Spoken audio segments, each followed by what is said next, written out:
의뢰인의 행복만 생각합니다. 법률 문제로 고민에 빠지신 분들에게 정확한 정보를 제공하여 현명한 선택을 하도록 도와드리는 소송 가이드입니다.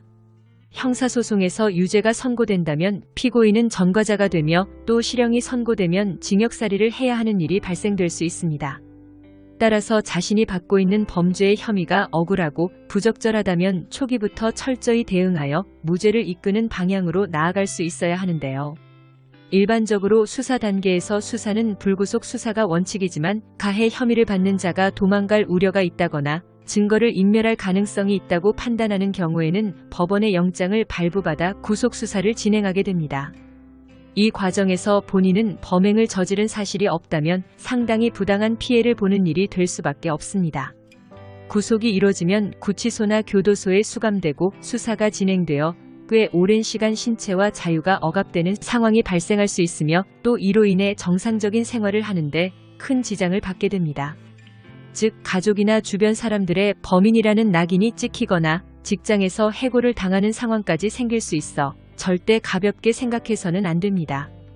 범죄를 저지른 사실이 없는데 구속을 당하여 수사를 받았지만 이후 불기소 처분이나 무죄의 판결이 내려졌다면 억울하게 구금되었던 시간을 보상받을 수 있는 방법을 찾아야 하는데요.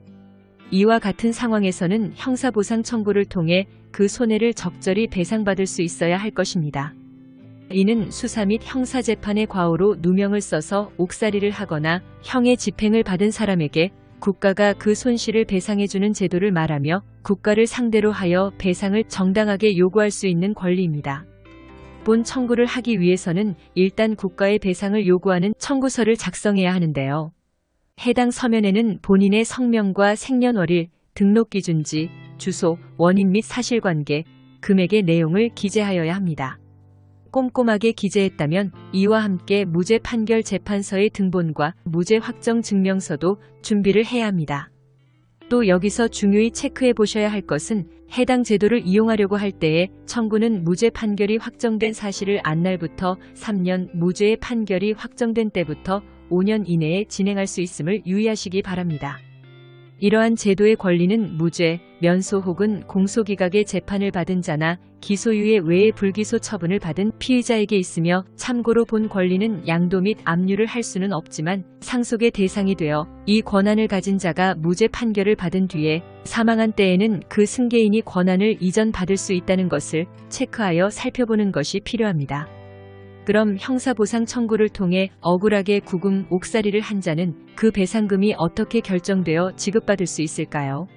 이는 구금일수 1일당 청구 원인이 발생한 연도의 최저임금법에 따른 최저임금액 이상 구금 당시 최저임금액의 5배 이하의 비율에 의한 액수로 산정이 됩니다. 이러한 액수를 산정할 때에 법원에서는 구금의 종류와 그 기간, 구금 중에 입은 재산상의 손실과 얻을 수 있었던 이익의 상실, 그리고 정신적 고통과 신체의 손상, 무죄의 재판이 실질적 이유가 된 사정, 수사기관과 법원, 각 기관의 고의와 과실 유무 등 여러 가지 요소를 고려하여 정하게 되는데요. 그 금액이 정해져 지급이 이루어지기까지 소요되는 기한은 최소 3개월에서 1년까지 걸릴 수 있습니다. 이처럼 구속이 되고 무죄로 인정되어 피해를 본 것이 있다면 그것을 정당히 배상받을 수 있도록 본 절차를 거치시는 것이 좋으며 이때에는 원만히 진행이 될 수 있도록 사안을 검토 받아보시기 바랍니다. 소송 가이드는 법률적으로 문제가 될 수 있는 부분에 관해 상세히 설명을 드리고 그 해결책에 관하여 근거 법령 및 관련 법령을 제시하는 길잡이를 해드립니다. 항상 노력하는 자세로 의뢰인의 이익을 최우선하는 모습을 보여드리겠습니다. 소송에 대한 자세한 상담을 원하신다면 변호사 상담 신청을 누르시고 더 많은 정보를 보고 싶으시다면 소송 가이드 카페를 방문하시면 됩니다. 내용이 마음에 드셨다면 구독과 좋아요, 알림 설정 부탁드립니다. 더 좋은 내용으로 찾아오겠습니다. 꼭 승소할게요.